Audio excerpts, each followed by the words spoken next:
Welcome to our channel. Today we how to log into Gmail Instant Access step by step clearly.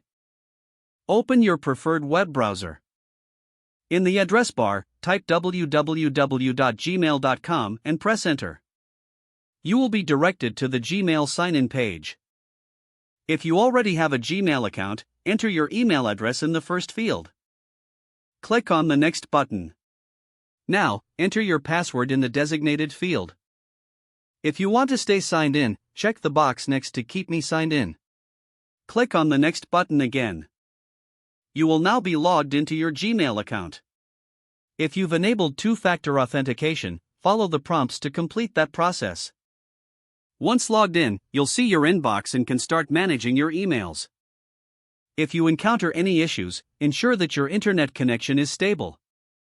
Double-check that you have entered your email and password correctly. If you've forgotten your password, click on the Forgot Password link for recovery options. Follow the on-screen instructions to reset your password. Once you've logged in successfully, you're ready to use Gmail. If the page does not load, refresh the browser or try again in a private or incognito window. Make sure you are using the correct email address, then retype it carefully to avoid small typos. If your password is not accepted, use the reset option and create a new strong password you can remember. Check your spam folder for verification or security emails, then complete any requested confirmation steps.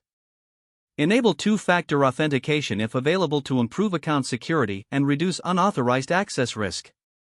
After signing in, review your profile details so your contact information and settings are accurate and current.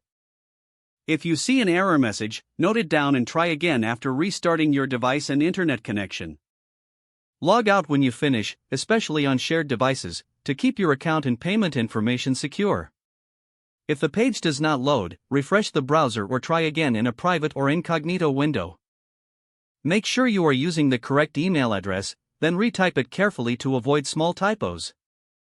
If your password is not accepted, use the reset option and create a new strong password you can remember. Check your spam folder for verification or security emails, then complete any requested confirmation steps. Enable two-factor authentication if available to improve account security and reduce unauthorized access risk. Don't forget to like this video and subscribe to our channel for more step-by-step tech guides.